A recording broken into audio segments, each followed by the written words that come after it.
It just kind of started this kind of cycle where she would say, no, I'm not going up till I get something to eat. And it kind of escalated, like, I'm hungry, and you're not listening to me. A couple times in the next few days, she would just kind of clench her fists like this and kind of go, you're not listening to me.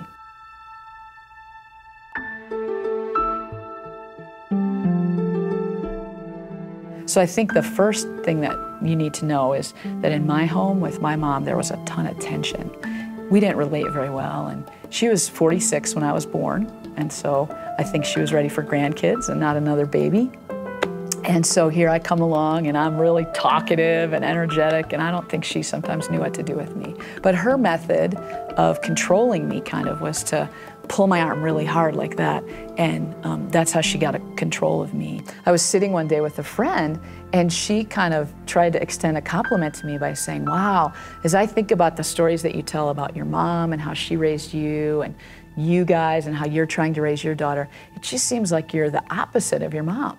And when she said that, it was as if I saw the Lord's hands like go between us. In a way, it kind of communicated to me that I wasn't supposed to receive or accept this compliment. So the next morning, when I was just with the Lord in my quiet time, I sort of asked, Lord, what happened? What was that about? As I talked to the Lord about that, I said, you know, Lord, we don't punish our daughter in anger. We don't like jerk at her arm like my mom did. What is it? And I felt like just, again, in a still small voice, he said, you are shutting your daughter down emotionally by not listening to her.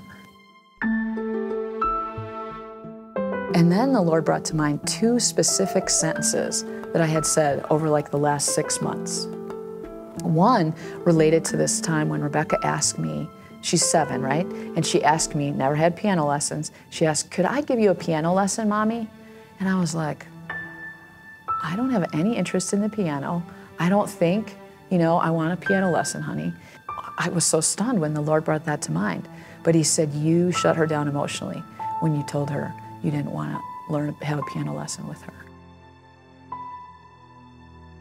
He also really began a really deep sense of healing in my life and in my heart. He said, you know, when you were 7, screaming at your mom, you're not listening to me, I was there listening to you.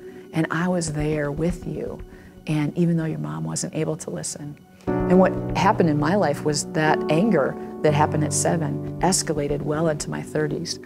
And so the Lord began to unwind and unpeel that woundedness in my life and bring healing. But I never really felt like I could identify what the core of all that anger was.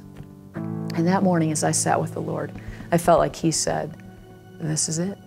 At 7, you were crying out to be listened to by your mom, and she didn't listen to you. And I was there listening, but you didn't even know it at that point. And just the sense of love, just connection with God just was overwhelming for me that morning as I sat there and just wept over feeling loved by the Lord. And he did encourage me as a result of that time to go to Rebecca and apologize. And so it was that very day, I picked her up from school. We were just pulling into the garage and I said, Rebecca, I'd really like for you to forgive me, honey, for these 2 sentences that I said too sharply, too critically.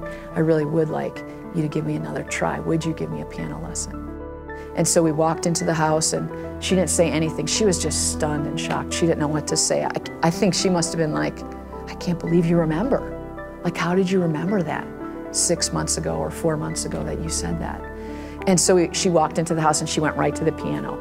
And so it was as if I knew what to do. I just went and sat down next to her. And about 10 minutes passed and she didn't say anything. She was playing a few little songs. I just said after a few minutes, I said, honey, could I have another try? Could you teach me, give me a little piano lesson?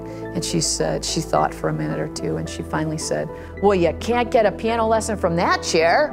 And so she kind of pulled another chair over for me. And so I look back over my walk with God, and I think for so many years, I heard the Word's voice deeply just through meeting with Him in the Word. But, and I still do that. I still meet with the Lord in the Word. I still memorize verses. But this new aspect has just developed my intimacy so much. It's just been such a privilege to listen to the Lord in prayer.